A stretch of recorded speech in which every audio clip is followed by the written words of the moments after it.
Hi, everyone. Welcome to the podcast. It's good to have you here today.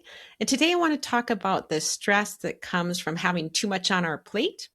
But another thing that gives us stress is just anxiety, worrying about different things, worrying about our kids, our loved one. And I have a resource for you on that. It's a Bible study on letting go of anxiety, and you can find out how to get that in the pinned comment if you're watching on video or in the show notes if you're listening to the podcast. Okay, so let's talk about stress. And the lie I want to cover is I will be peaceful when I finally get caught up.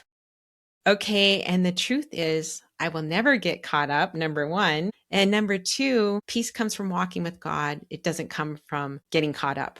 So, in a sense, that feeling of stress, it's a little bit like fear, right? It's a little bit like fear that you won't get things done. And all over the Bible, we find verses saying, "Do not fear, for I am with you." So it seems counterintuitive on a day when you have a million things to get done. You think, I don't have time to spend with God. I've got to work, work, work. But we will be much more peaceful if we spend time talking to God, because not only does his presence soothe us and comfort us, he also helps redirect our thoughts and reset our minds. So if we're thinking, oh, this has to be perfect and I have to get it all done right away and no one else can do it, I have to do it, God can say, no, that's not right. You're not thinking about this right, Barb. Let's change your thoughts a little bit. So that's the truth on both a practical level and a spiritual level. But I also want to give you a tool that helps me on days like today, because I'm feeling that way today. And so in my Renewing the Mind project book, I do have some beginning of the day stress questions. You can walk through that. But what I want to do is show you what that looks like on a visual level. And I will put up a chart if you're watching this on YouTube. It's not really a chart, I'll put up a diagram. And if you're listening to the podcast, you can go to my show notes. I'll put a picture of it up there too. So what I do is I start out in the middle of the paper, I write the word stress and I circle it. And now think of a bicycle wheel, think of the spokes on the wheel, and I'm going to put one spoke out and I'm going to put the first thing that comes to my mind. And I put Jonah, my Jonah Bible study in specific. And then I finish one spoke of the wheel before I go to another spoke. You can do it however you want. But for my Jonah, I put some lies I was believing about it that were stressing me out. And I also put some tasks for it. So this is a mind map. You can do whatever you want with it. If you look at my mind map, you'll see a little prayer. You'll see some lies. You'll see some tasks. You'll see some reminders, things I'm telling myself. But what happened when I finished writing this diagram is I automatically felt more peaceful. And the reason I automatically felt more peaceful is I could see, okay, wait, I don't have to do all these things at once, right? And also I remembered things like, okay, this doesn't have to be perfect. In fact, I did this podcast today when I wasn't really planning on doing it. I was walking up to my daughter's house who lives 50 minutes away to water her plants because she's out of town. And I just practiced this podcast on the way up. I thought, oh, I'm walking up here anyway. Why don't I just give this a try? I knew what I wanted to talk about. So I practiced on the way up, watered her plants, visited with her roommate for a little bit, walked back down, practiced it again on the way down. And then I came in, I'm like, okay, what I'm wearing is good enough. I'm not going to worry about looking that much better, because one of the things I put in my chart, you can look at that down in the corner, because podcast was one of the spokes on the wheel.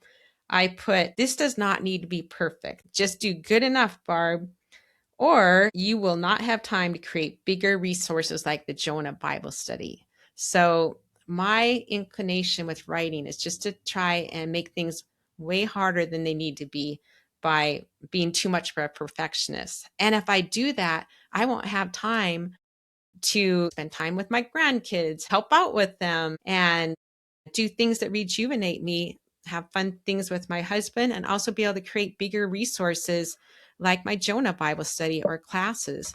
And so we might believe another lie from the world is, if you're going to do it right. Well, I would say that's also a lie, because there are some things you should do to a lesser standard of quality than other things. And if you try and do everything right, we are going to be stressed out people that can be so overwhelmed. At least this is what happens to me. If I get too overwhelmed, I freeze. I don't want to do anything. So I spend a day just wasting time.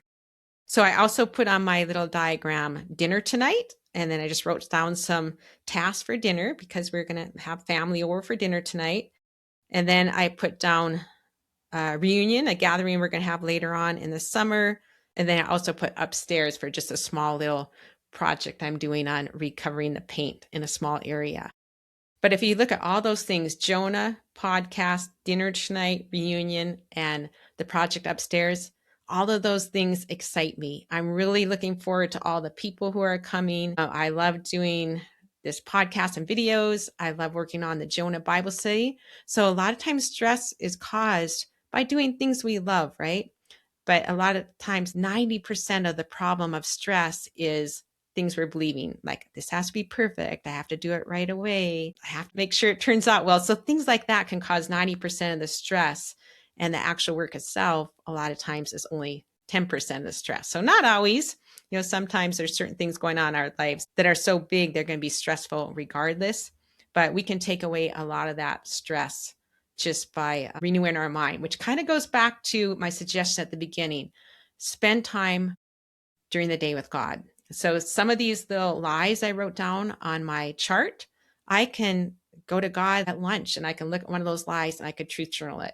At 4:00, I could truth journal another lie. So times with God can be prayer time. It could be going out on a little walk and talking to him. It could be meditating on scripture, some Bible verses. It could be renewing our mind in other ways or reading our Bible and talking to God.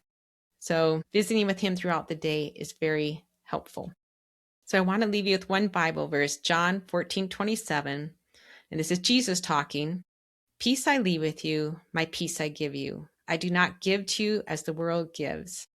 Do not let your hearts be troubled and do not be afraid. So the peace the world gives is the peace that says, I have to get all these things done and I can't be peaceful until I get them done. And the peace that God gives says, no, put me first. Only one thing is necessary. Remember what Jesus said to Martha, stop striving. I'm going to give you the peace. So that doesn't mean we don't do things and accomplish things and work hard and work to overcome procrastination, but we do that all in the arms of Jesus and counting on him for our ultimate peace. Okay, I hope you guys have a great day. I hope you have a peaceful day and get a lot done.